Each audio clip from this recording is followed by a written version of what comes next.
First forecast brought to you by Stored at Home, rent-to-own portable buildings. Overnight tonight, we're going to see those temperatures, well, not drop as nearly as much as what we have seen, and warmer, drier weather continues to be the case. 73 out there today are normal for this time of year. 74. We got down to 46 last night. We should be around 50. We're going to be closer to that 50 tonight, as we will see a little more in the way of moisture working back in, but it's only going to get warmer as we go through. Of course, no thunderstorms expected tonight. 43 degrees out there tonight, clear skies, no thunderstorms to worry about, but we do have some severe weather to talk about in our forecast throughout this week, something that we need to keep a very close eye on. Of course, I'll break that all down for you in a few minutes. Your ABC 31 News starts right now.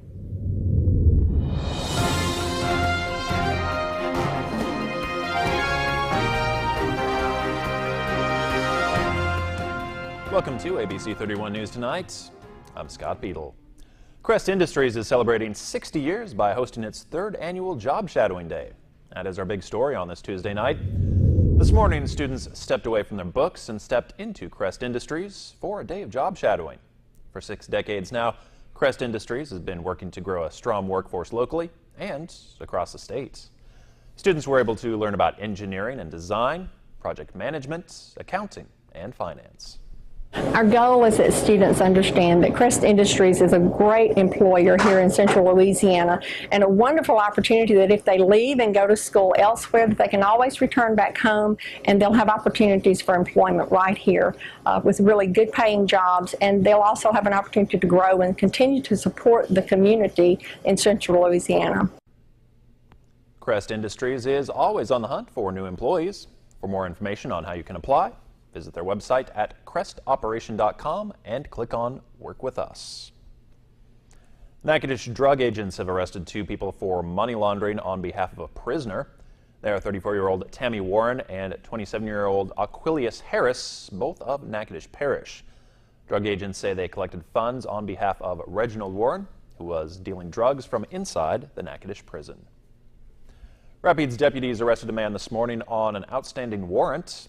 Deputies say they arrested Leroy Moore after a brief foot chase. He'd been wanted for 2 counts of crimes against nature. Natchitoches police arrest a man for firing a gun into the air outside the Hannah Sushi Bar on Front Street. Police say 26-year-old Zachary Allred was drunk and had an illegally concealed pistol. This happened about 2:15 Sunday morning. He's charged with disturbing the peace by public intoxication, illegal carry, discharging in the city limits, and possession of a gun on the premises of an alcoholic outlet. Pineville police report a missing girl has been found and is safe. Yesterday they reported they were searching for Allison Tilley. Well, this week is Work Zone Awareness Week. The DOTD, State Police, Louisiana Highway Safety Commission, and the Federal Highway Administration held a news conference yesterday urging drivers to slow down while they're driving through highway work zones. We need to be more concerned about folks in a construction zone, and that we need to be more safe as they travel through there. We unfortunately are seeing an increase in the number of deaths in construction zones.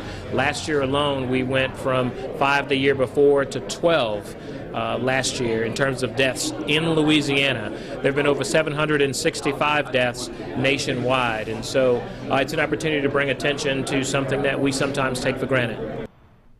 To commemorate highway workers killed in work zone crashes, the DOTD placed orange cones on the lawn of their headquarters in Baton Rouge.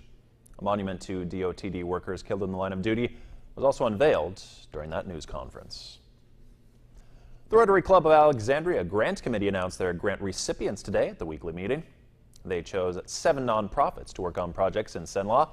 Those recipients are Fostering Community, Cenla Pregnancy Center, Community Health Works, United Way, BARC, Reentry Solutions, and the Historical Association of Central Louisiana.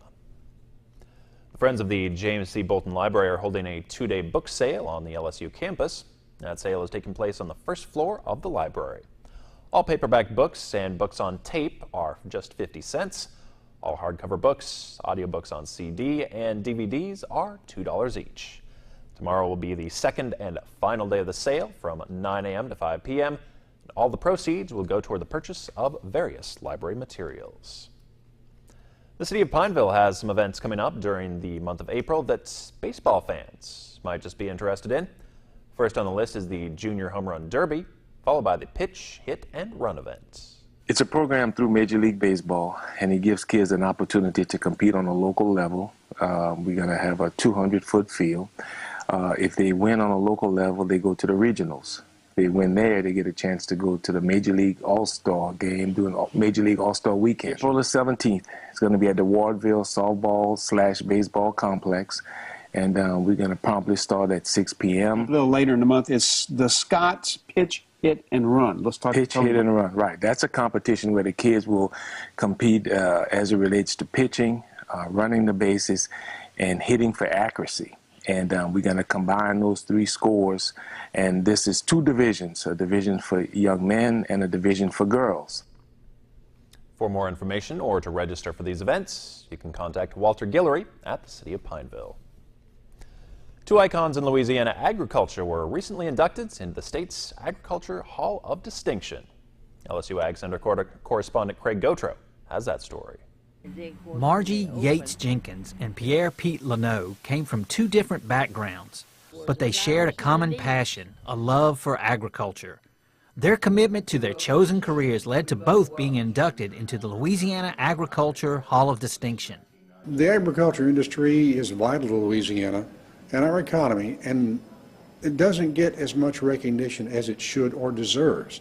So this is kind of our small attempt to recognize people who need some recognition and deserve it. Leno grew up in New Orleans, but it was the allure of growing sugarcane that drew him away from the bright lights of the city. He passed away in February at the age of 93, less than 6 weeks before his induction. When he went out there as a kid in his early 20s with his father, he just loved it from the get-go. Probably something that just clicked within him, and it stayed with him for his whole life. Jenkins was born in St. Tammany Parish in 1921. She is well known for her cultivation of native plants, especially azaleas. She took a horticulture course in her 50s that made her realize that growing plants from seedlings and cuttings was her calling. After I took that course, I knew without a doubt that my love was for growing. And the part of it I liked the best was the propagation part of it, trying to root things and then selecting out seedlings that were superior. My grandmother's determination and successful propagation skills within the grain industry are undisputed. But when you start unpeeling the layers, I mean, it's sheer hard work and determination. At 96, Jenkins still drives to work and makes daily tours of the nursery and her golf court to see how the plants are doing. With the LSU Ag Center, this is Craig Gautreaux reporting. The Hall of Distinction is a collaborative effort among the LSU Ag Center, the Louisiana Radio Network, Louisiana Farm Bureau Federation, and the Louisiana Department of Agriculture and Forestry. When it comes to cleaning up the streets of Boston, this is who I am. This is what I do. Now get me in there. He did it. And I know where the proof is. It's ladies first. Rizzoli and Isles. Weekends at 11 on KLAX TV.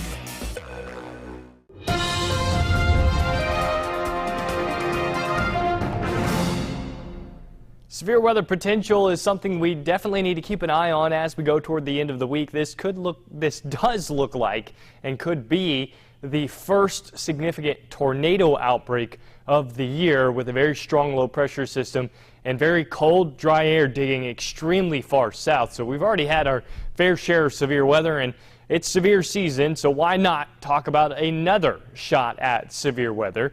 As we go into Friday, right now the severe risk is just off to our north and west, but I intend for this to be expanded and extended further south. And right now, the threats and really location of everything, a lot of details left to be ironed out, but something to keep in mind as we go forward.